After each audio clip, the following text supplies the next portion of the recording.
Hello studios, इस video में हम बात करने वाले हैं केस स्टडी के क्वेश्चंस के बारे में। देखिए, इस बार ये आपके जो पेपर पैटर्न है उसमें नई टाइप के क्वेश्चंस आए हैं, केस स्टडी टाइप क्वेश्चन। तो हम इनके बारे में डिस्कस करेंगे कि केस स्टडी क्वेश्चंस क्या होते हैं। तो चलिए बिना टाइम वेस्ट के स्टार्ट करते हैं। ठीक, तो इस वीडियो में हम बात करेंगे बेसिकली कि केस स्टडी टाइप क्वेश्चन क्या होते हैं, और मैंने जो एग्जांपल लिए हैं उनके बारे में भी हम रीड आउट करेंगे। जो ये एग्जांपल है ये सैंपल पेपर 2021 के लिए गए हैं, जो सीबीएसई ने दिया था। ठीक है, और इस वीडियो में बेसिकली हम साइंस के केस स्टडी वाले क्वेश्चन रीड करेंगे। ठीक, और थर्ड वन है हमारा कि इनको कैसे अटेम्प्ट करना है। ठीक है, अब थोड़ा सा इसके बारे में पढ़ लेते हैं कि केस स्टडी क्वेश्चन क्या होते हैं। केस स्टडी क्वेश्चन जो है बेसिकली ये रियल लाइफ एग्जांपल होते हैं, जो कि एक पैराग्राफ के फॉर्म में आपको दिया जाता है। उसमें आपको यूजली 4 से 5 क्वेश्चन पूछे जाते हैं जिनका आपको आंसर देना होता है। ये बेसिकली एमसीक्यू और असर्शन और रीजन टाइप क्वेश्चन हो सकते हैं। जैसे आपने इंग्लिश में देखा होगा ना, अनसीन पैसेज आता है और उस पे 5 क्वेश्चन दिए जाते हैं टिक द करेक्ट करने के लिए। सेम बिल्कुल ऐसे ही केस स्टडी क्वेश्चन है। ठीक है, इसमें आपको ऊपर से रेफरेंस लेके नीचे उसके आंसर देने होते हैं। ठीक, अब हमने साइंस में 80 नंबर का क्वेश्चन लिया। अब इसके क्वेश्चंस को रीड कर लीजिए। देखिए, कोई भी क्वेश्चन अटेम्प्ट करने से पहले उसका रूल होता है कि आप उसके क्वेश्चन को जरूर पढ़िए, वरना आप कुछ हो सकता है गलती करते हैं, स्किप आउट करते हैं। तो पढ़ते हैं, चलिए question. Read out the following and answer any 4 question from 18 first to 18 fifth। देखिए, इसमें लिखा है कि 18 1 से लेके 18 5 तक आपको सिर्फ 4 क्वेश्चन के आंसर करने हैं। यानी कितने क्वेश्चन दिए हुए हैं आपको? 5, और आपको आंसर कितने करने हैं? 4। अगर आप क्वेश्चन नहीं पढ़ते तो आपने तो 500 के 5 करने थे और गलत सलत हो जाते। तो अब आपको पता चल गया कि कोई से भी 4 करने हैं, तो अब आपके पास ऑप्शन है कि आप एक जो आपको नहीं आए उसको आप स्किप कर सकते हैं। ठीक है, अब ये जो पैराग्राफ है अब इसको पढ़िएगा। मैं थोड़ा सा बता देती हूँ क्या क्या है इसमें, थोड़ा बोरिंग हो जाएगा पढ़ना। चलिए, मेटेलिक कैरेक्टर में इसमें यही दिया हुआ है कि जैसे जैसे आप ग्रुप में डाउन जाते जाएंगे तो मेटेलिक कैरेक्टर इंक्रीज होता जाएगा, क्योंकि इंक्रीज हो रहा है एटॉमिक साइज अक्रॉस। और फिर पीरियड के बारे में दिया हुआ है, across the period from left to right electropositivity जो है वो डिक्रीज होती जाएगी, क्योंकि एटॉमिक का साइज जो है इंक्रीज हो रहा है। सेम ये आपका जो है, आप इसको पढ़ के थोड़ा सा ही आपको आइडिया लग गया होगा कि ये कौन से चैप्टर का है। ये केमिस्ट्री के लास्ट वाले चैप्टर का पीरियडिक क्लासिफिकेशन ऑफ एलिमेंट का जो है ये, उसमें से इन्होंने पैराग्राफ ये दिया है। ठीक है, अब नॉन मेटेलिक कैरेक्टर के बारे में पढ़ लीजिए यहाँ पे। ठीक है, इसमें लिया हुआ है कि down the group electronegativity decreases due to increase in atomic size and across the period from left to right electronegativity increases due to decrease in atomic size. ठीक है, अब आप अपने अच्छे से पढ़े होगा तो आपको पक्का पक्का याद ही होगा क्या था उसमें। ठीक, अगर देखिए इन केस स्टडी क्वेश्चन का बेसिकली ये फायदा, अगर आप कोई भूल जाएंगे, वैसे तो ये सारे चैप्टर बेस ओरिएंटेड ही है, आपको वैसे भूलना नहीं चाहिए, याद ही रहेगा। लेकिन अगर आप बाई चांस कुछ भूल गए हैं तो आप इस पैराग्राफ पे दोबारा आएंगे, आप यहाँ से लाइन टू लाइन पढ़ेंगे तो आपको वो याद आ जाएगा कि हम क्या भूल रहे थे। या फिर आपको याद है, आप बीच में कंफ्यूज हो जाते हैं कि इंक्रीज हो रहा था साइज या डिक्रीज हो रहा था, तो आप यहाँ आएंगे पढ़ेंगे, आपको वो याद हो जाएगा। तो इसमें क्या है, आपके मार्क्स कटने के जो चांस है कम हो जाएंगे। ठीक है, चलिए अब हम इसके क्वेश्चन पढ़ लेते हैं। फर्स्ट है, which of the following correctly represent the decreasing order of metallic character of alkali metal plotted in the graph. ठीक है, इसमें जो पीछे जो ग्राफ दिया गया था उसमें ये पूछ रहा है कि इसका जो मेटेलिक कैरेक्टर है वो डिक्रीज कैसे हो रहा है। ठीक, ठीक है, तो चलिए पढ़ते हैं। पहला ऑप्शन है सी एस बढ़ रहा है, फिर आर बी, फिर एल आई, फिर एन ए, फिर के। ठीक है, आपको अगर पीरियडिक टेबल याद है तो पीरियडिक टेबल कुछ इस फॉर्म में होती है। ठीक है, ये पता नहीं कैसे बन गई, बट इट्स ओके, थोड़ी सी ऐसी सी होती है। चलिए, मैं नहीं बना रही, जैसी भी होती है। ठीक है, तो उसमें आपको पता चल गया होगा कि ये सबसे पहले यहाँ पे ग्रुप 1 के एलिमेंट्स होते हैं, ये यहाँ पे होते हैं ये ग्रुप 1 के एलिमेंट्स। ठीक है, फिर उसके बाद में ऐसे ऐसे चलते जाते हैं, तो ऐसे ऐसे हमारे पीरियड आते जाते हैं। फिर उसके बाद ये जितने भी इस तरीके से होते हैं ये हमारे होते हैं ग्रुप्स। ठीक है, अब हम पढ़ लेते हैं। आपको सबको पता ही होगा कि सबसे पहले यही आता है, LINAK ठीक है, अब हम इन्होंने बोला है कि डिक्रीजिंग ऑर्डर में लगाइए उनका मेटेलिक कैरेक्टर। अब आपको पता होगा कि जैसे जैसे हम नीचे जाएंगे वैसे वैसे क्या बढ़ता जाएगा, मेटेलिक कैरेक्टर बढ़ता जाएगा। ठीक है, लेकिन इन्होंने बोला डिक्रीजिंग ऑर्डर में लगाइए, तो सब यानी नीचे जाने पे बढ़ता जाएगा। तो सबसे ज्यादा किसका होगा, जो सबसे नीचे एलिमेंट होगा। सबसे नीचे एलिमेंट क्या होता है, CS होता है। ठीक है, सीजियम होता है। अब हम पता चल गया कि सबसे कम सबसे ज्यादा होता है सीएस का, तो सबसे कम किसका होगा, एलआई का होगा। तो इन्होंने बोला डिक्रीजिंग ऑर्डर में लगाइए, यानी सबसे बड़ा सबसे पहले, उससे छोटा उससे छोटा उससे छोटा। तो फिर इस हिसाब से देखिए एल आई एन ए के आर बी सी एस होता है। तो देखिए यहाँ देखा तो एल आई, यहाँ पे सी एस के बाद आर बी है, लेकिन यहाँ पे एल आई आ गया, गलत हो गई है। फिर यहाँ पे के आ गया, ये भी गलत है। फिर यहाँ पे हमने देखा सी एस आर बी के एन ए एल आई, ये सही है। अब फिर लास्ट से पढ़ के देखिए एल आई एन ए के आर बी सी एस, तो यानी सी वाला ऑप्शन हमारा करेक्ट है। ठीक है, ओके। द नेक्स्ट वन है हमारा hydrogen is placed along with the alkali metal in the modern periodic table though it shows non-metallic character। ये कह रहा है कि हाइड्रोजन को हम अल्कली मेटल के बिल्कुल टॉप मोस्ट पे प्लेस करते हैं, ऑल्दो ये जो है नॉन मेटेलिक कैरेक्टर भी शो करता है। हाइड्रोजन एक एक्सेप्शनल केस है पीरियोडिक टेबल का। चलिए इसको भी पढ़ लेते हैं। As hydrogen has one electron and immediately lose electron to form negative ion। ठीक, फिर उसके बाद है as hydrogen can easily lose one electron like alkali metal to form positive ion। this is the correct one। कैसे, देखिए hydrogen आपको पता है उसके पास एक ही इलेक्ट्रॉन होता है, तो उसकी मर्जी है कि या तो वो उसे लूज कर सकता है या उसको वो दे सकता है। तो यहाँ पे उसने लिखा है कि अल्कली मेटल के ऊपर क्यों प्लेस करते हैं। अल्कली मेटल का क्वेश्चन पूछा तो अल्कली मेटल से ही रिजेम्बलेंस होना चाहिए ना उसका, तो उसने बोल दिया कि लूज कर देगा इलेक्ट्रॉन और पॉजिटिव आयन बनाएगा। ये जितने भी होते हैं एल आई एन ए के आर बी सी एस, ये पॉजिटिव आयन बनाते हैं। ठीक है, तो उस हिसाब से हमारा बी ऑप्शन करेक्ट वन है। ठीक है, फिर उसके बाद में which of the following has the highest electronegativity. Highest electronegativity हम इनमें से बताएंगे किसकी है।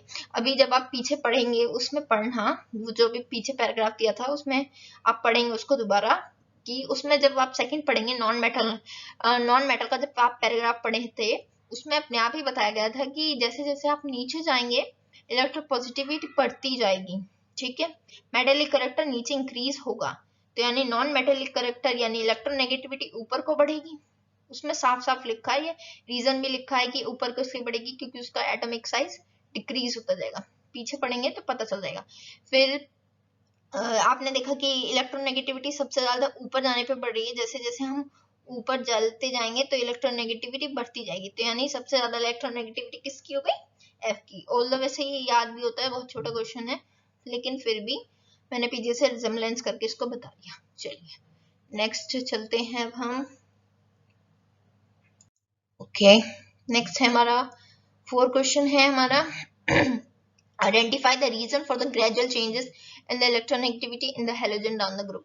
हैलोजन हम इन्हें कहते हैं FCl-Bri को हम हैलोजन्स कहते हैं, 17 ग्रुप के एलिमेंट हैं। अब इनको पढ़ लेते हैं। इसके में इसने क्या बोला है कि रीजन बताइए कि इलेक्ट्रोनेगेटिविटी में क्या चेंज हो रहा है डाउन द ग्रुप जाने पे हैलोजन्स के। पढ़ लेते हैं। Electronegativity increases down the group due to increase in atomic size. ये क्या है, ये गलत है क्योंकि नीचे जाने पे मैंने बताया था इलेक्ट्रोपॉजिटिव भी बढ़ती है, पीछे भी यही लिखा है उस पैराग्राफ में, वहां से भी देख लेना। फिर नेक्स्ट हमारा electronegativity decreases down the group due to increase in the tendency to lose electron. ठीक है, ये कुछ हम, चलिए मैं मानिए अभी हमें पूरा पूरा नहीं पता, ये कुछ हमें ठीक से लगा। फिर नेक्स्ट आ जाते हैं हम, इसको हम एलिमिनेशन से करेंगे अभी सॉल्व। नेक्स्ट आ जाते हैं हम, electronegativity decreases down the group due to increase in atomic radius tendency to gain electronic decreases. ठीक, अब हमने देखा इलेक्ट्रोनेगेटिविटी इंक्रीजेस, ये डाउन द ग्रुप है, ये गलत हो गया। तो क्योंकि हमने बताया था इलेक्ट्रोनेगेटिविटी जो है जैसे जैसे हम ग्रुप में नीचे बढ़ते जाएंगे वो डिक्रीज होती जाएगी, यानी इलेक्ट्रोनेगेटिविटी कहाँ को बढ़ती है, ऊपर को बढ़ती जाती है नेगेटिविटी। ठीक, तो यानी ए और डी तो हमने हटा दिए दोनों, अब हमारे पास ऑप्शन बचे बी और सी। ठीक है, बी और सी में हम देखते हैं इलेक्ट्रोनेगेटिविटी डिक्रीज हो जाती है due to increase in tendency to lose electron. ये नहीं होगा क्योंकि जैसे जैसे हम नीचे जाते जाएंगे तो नीचे जाते जाते क्या होगा, हमारा वो एटॉमिक साइज बढ़ता जाएगा। एटॉमिक साइज बढ़ता जाएगा तो उसके पास जो इलेक्ट्रॉन लूज करने की जो टेंडेंसी है वो बढ़ती जाएगी, तो ये भी गलत हो गया। अब सी वाले पे आते हैं, electron decreases down the group due to increase in atomic radius tendency to gain electron. This is the correct one क्योंकि पीछे लिखा हुआ है जैसे जैसे इलेक्ट्रोनेगेटिविटी, वैसे भी पता ही आपको, नीचे जाएंगे तो वो जो एटॉमिक रेडियस है या एटॉमिक साइज है वो नीचे बढ़ता है, तो इस हिसाब से सी आपका करेक्ट है। फिर नेक्स्ट हमारा 5th वन है, which of the following Reason correctly justified that fluorine 72 pm has smaller atomic radius than the lithium 152 picometer. ठीक है, फिर हम पहला ऑप्शन पढ़ते हैं, F and I are in the same group, atomic size increase, गलत है, दोनों सेम ग्रुप में नहीं है, वो दोनों सेम ग्रुप में नहीं है लेकिन सेम पीरियड में है। देखिए एल आई यहाँ पे आता है और एफ यहाँ पे आता है कहीं, ठीक है, फिर पहला एलिमिनेट हो गया। फिर दूसरा पढ़ते हैं, F and L I are in the same period, atomic size increases across the period due to increase in number of shells. ठीक है, पढ़ लिया। फिर उसके बाद हम सी पढ़ते हैं, F and L I are in the same group, same group में नहीं है भाई, ये भी गलत है इनका, atomic size decreases down the group. ठीक है, फिर उसके बाद हम पढ़ते हैं D, F and L I are in the same period and across the period atomic size radius decreases from left to right, ये बिल्कुल करेक्ट है। देखिए F and I same period में है, ये भी आपको पता है। Across the period atomic size जो है डिक्रीज हो जाता है लेफ्ट से राइट में। आप जब पैराग्राफ पढ़ेंगे उसमें साफ साफ लिखा है, एंड पोर्शन में जो मैंने खुद रीड आउट किया है, अभी जो मैंने वीडियो में बताया उसमें ही एंड लाइन में लिखा है कि लेफ्ट से राइट जाने पर एटॉमिक साइज जो है वो डिक्रीज हो जाता है। ये आपको याद भी होगा, लेकिन अगर आप भूल रहे हैं तो केस स्टडी क्वेश्चंस का यही फायदा है, आप पीछे जाकर उस पैराग्राफ में उसको खुद से पढ़ सकते हैं। ठीक, ओके, ये 5 क्वेश्चन मैंने बता दिए हैं आपको, ये सभी अगर आपको नहीं आ रहा स्किप करके आप पेपर में लिख सकते हैं, जो आप जिसमें ज्यादा कॉन्फिडेंस हो ताकि आप पूरे नंबर स्कोर कर पाए। ओके, नेक्स्ट है हमारा क्वेश्चन नंबर 19। इसमें भी सेम ही है कि फॉलोइंग क्वेश्चंस को रीड करिए, कोई भी 4 क्वेश्चंस का आपको आंसर देना है। देखिए जब आप क्वेश्चन पढ़ें तो साथ साथ उसके मार्क्स भी देख लें। अब देख रहे हैं कि 4 into 1 है, यानी हर क्वेश्चन 1 मार्क्स का है, हमें 4 क्वेश्चन का आंसर करना है। इसमें कोई सुमति नाम की गर्ल है, वो देख रही है टेलीस्कोप बना रही है, वो उसके बताया गया उसने कैसे कैसे अरेंजमेंट की है, पढ़ लीजिएगा इसको। नेक्स्ट पे हम मूव करते हैं, क्वेश्चंस क्या क्या है इसके। ठीक है, based on the diagram what kind of lenses would Sumati need to make the telescope. देखिए सबको पता होगा, एक एग्जांपल भी लगा देते हैं कि कॉन्वेक्स लेंस के क्या फायदे हैं, कॉनकेव लेंस के क्या फायदे हैं, कहाँ वे यूज होते हैं, कहाँ उनके एप्लीकेशंस हैं। तो उसमें से आपको बताया गया होगा कि टेलीस्कोप बनाने के लिए हम कौन सा मिरर, वो कौन सा लेंस यूज करते हैं, वो है कॉन्वेक्स लेंस। ठीक है, तो इसका आंसर हो जाएगा बी, कॉन्वेक्स लेंसेज। ठीक, अब हमारा सेकंड है, if the power of the lens L1 and L2 are in the ratio of 4:1, what will be the ratio of the focal length of L1 and L2। ठीक है, power दी हुई है इसमें, ये हमसे पूछ के रहा है फोकल लेंथ। पावर का फॉर्मूला सबको याद ही होगा, पावर का फॉर्मूला होता है 1/f। ठीक है, फोकल लेंथ 1/f। ठीक, अब इसमें हमने पावर L1 और L2 हम लिखेंगे 4/1, फिर उसके बाद 4/1 लिखने के बाद हम उसको उल्टा कर देंगे, तो फिर उल्टा करके क्या आएगा उसका 1/4 आएगा, तो इस हिसाब से इसका आंसर बी हो गया। फिर नेक्स्ट हमारा third question, what is the formula for the magnification obtained with the lens. सबको याद होगा, बेसिक फॉर्मूला है कि हम इसमें तो आपको मतलब ये रीड करने की भी जरूरत नहीं होनी चाहिए, ऑप्शंस आपको डायरेक्ट माइंड में स्ट्राइक कर जाना चाहिए कि मैग्निफिकेशन का फॉर्मूला निकालना है, तो direct ratio of image to the ratio of वो height of the ratio of object होगा, तो यही है इसका answer, ratio of height of the image to the ratio of object. ठीक है, फिर उसके बाद है, Sumati did some preliminary experiment with the lenses and found out that the magnification of the eyepiece, magnification कितना है 3 दिया हुआ है आपको। In her experiment with L2 she found an image at 24 centimetre from the lens, at what distance did she put the object. इसमें देखिए आपको क्या क्या हुआ है, आइडेंटिफाई किया, आपको मैग्निफिकेशन दिया हुआ है, फिर आपको दिया हुआ है L2 दिया हुआ है, यानी length of object, length of image दी हुई है, तो आपको पूछा क्या है, लेंथ ऑफ ऑब्जेक्ट पूछा है, तो आप बिल्कुल यही वाला फॉर्मूला जो बिल्कुल ऊपर दिया फॉर्मूला याद है ही, वरना ऊपर लिखा हुआ है, या इजी हो गया। अब 3 इक्वल्स टू 24 बाई ऑब्जेक्ट लिखेंगे, L2 लिखेंगे। ठीक है, फिर उसके बाद आप क्रॉस मल्टीप्लाई कराएंगे तो 24/3 हो जाएगा, तो 8 आएगा इसका आंसर। ठीक है, उसके बाद नेक्स्ट है हमारी, Sumati bought not so thick lenses for the telescope and polish them, what advantage if any would she give with her choices of length. ने बोला सुमिता ने ऐसा कोई मोटा लेंस नहीं लिया है, पतला लेंस लिया है, ज्यादा मोटा नहीं है, फॉर द टेलीस्कोप, और उसको उसने पॉलिश कर दिया है, व्हाट एडवांटेज, उसको क्या एडवांटेज मिलेगा इससे, उसने क्यों इस चीज को प्रेफर किया, ठीक है। ऑप्शन 1 पढ़ते हैं। She will not have any advantages even thicker lens would give clear images. उसने बोला कोई एडवांटेज नहीं है, थिक लेंस भी क्लियर इमेज देता है, गलत हो गया। एडवांटेज तो है भाई, ये लड़की ऐसी थोड़ी ना लेगी, वो कुछ सोच समझ के लिया होगा उसने। नेक्स्ट है हमारा thicker lens would have made the telescope easier to handle. Thicker lens कहाँ इजियर बना देगा, थिकर लेंस तो और भारी हो जाएगा उसे पकड़ने के लिए। सेकंड वाला आल्सो एलिमिनेटेड। थर्ड है not so thick lenses would not make the telescope very heavy. That's the point. ज्यादा मोटा लेंस नहीं है तो वो टेलीस्कोप को हैवी नहीं बनाएगा and also allow considerable amount of light to pass. Correct. और वो लाइट को भी अलाउ करेगा उसमें से पास होने के लिए क्लियरली, ठीक है।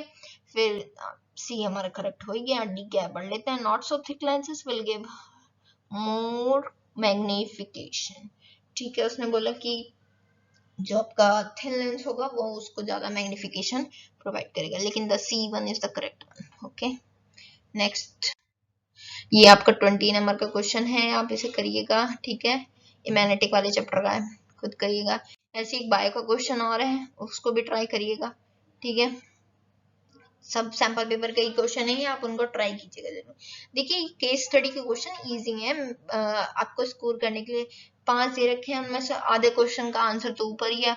बाई चांस वैसे तो इतने इजी हैं कि आपको याद होने चाहिए, बाई चांस भूल भी गए, नहीं भी याद, ऊपर लिखा है ऊपर से उठाओ, थोड़ा बहुत याद करो, अपना लगा दो, बस 4 क्वेश्चन लगाने, 4 मार्क्स पूरे। ऐसे करके खूब सारे 2 क्वेश्चन तो ये 8 मार्क्स पूरे हो गए, बताओ 10 आ गए, कोई भी आराम से पास कर लेगा, ठीक है।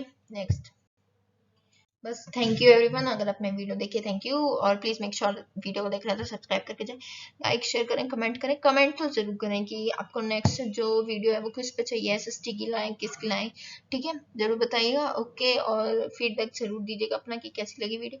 All the very best for exam, thank you.